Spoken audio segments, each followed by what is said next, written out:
তো তোমরা দেখতেই পেয়েছিলে আমি গেছিলাম ননদের বাড়িতে পুজোতে। তো ওখানকার ষষ্ঠী দেখে আসলাম।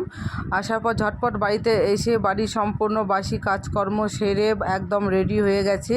ষষ্ঠীর ডালা নিয়ে যাব এখন ষষ্ঠীতলায়।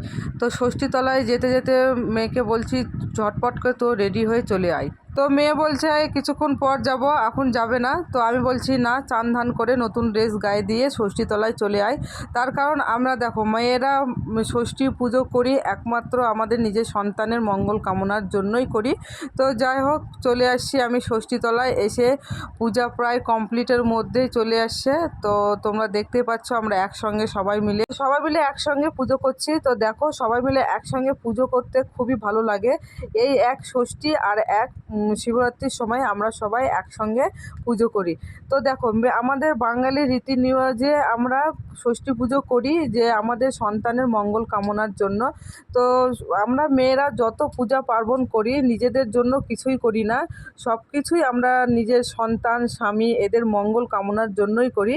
তো আমরা দেখো আমি পাখার বা মানে সব কিছু দিয়ে পাখার বাউ বলা হয় যেটা, ওটা আমার মেয়েকে আমি করে আমি ষষ্ঠীতলায় গিয়ে ষষ্ঠীর গাছে আমি শিব ঠাকুরকে এবার পাখার বাটা দিই। একটা মেয়েদের মধ্যে কত রকমের শক্তি থাকে তোমরা দেখো। সারাদিন উপোস করব নিজের সংসারের মঙ্গল কামনার জন্য।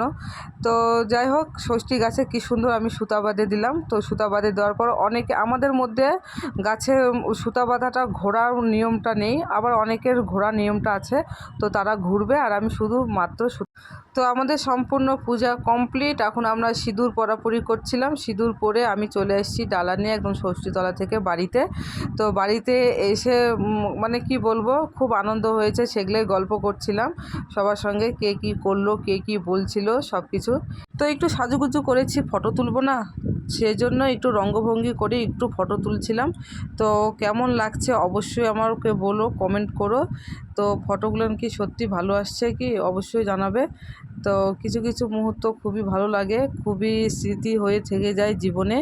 তো সব কিছু আমরা তুলে ধরতে পারি না, তো তবুও অনেক কিছু চেষ্টা করি, কিছু ছাড়া পড়ে কিছু ধরা থাকে। পূজা পার্বণ সব কিছু তো কমপ্লিট হয়ে গেল। তারপরে সবাইকে প্রসাদ দিয়ে নিজেও একটু খেয়ে নিলাম। তারপর নিজেও একটু পরিষ্কার হয়ে একটু রেস্ট নিয়ে অনেক সময় হয়ে গেছে। তো মেয়ে আর ভাগ্নি ননদের মেয়ে, তো সবাই তো বেড়াতে আসছে আমাদের বাড়িতে। দেখো ষষ্ঠী উপলক্ষে সবাই বেড়াতে আসে, সবার বাড়িতে আজকে প্রত্যেক বাড়িতে মেয়ে জামাইয়ে ভরে গেছে। তো আমি তো রান্না বান্না আমাদেরও প্রচুর হবে, তো অনেকটা সময় হয়ে গেছে। তো তাদের জন্য আমি একটু প্রেসারে ঝটপট করে একটু সবজি দিয়ে আলু দিয়ে একটু খিচুড়ি নামাই দিচ্ছি, যে তারা একটু হলেও খাওয়া দাওয়া করুক, তারপরে কিছুক্ষণ পরে আবার রান্না টান্না বসাবো। তো দেখো সবাই যখন একসঙ্গে হই তেমন আনন্দটাও যেমন হয় তেমন কাজকর্মটাও বাড়ে।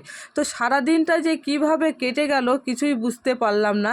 তো সব কিছু ভিডিও তোমাদের সামনে আমি তুলে ধরতে পারিনি। তো যাই হোক যতটা আনন্দ হয়েছে ততটা পরিশ্রমও হয়েছে, ততটা খুশিও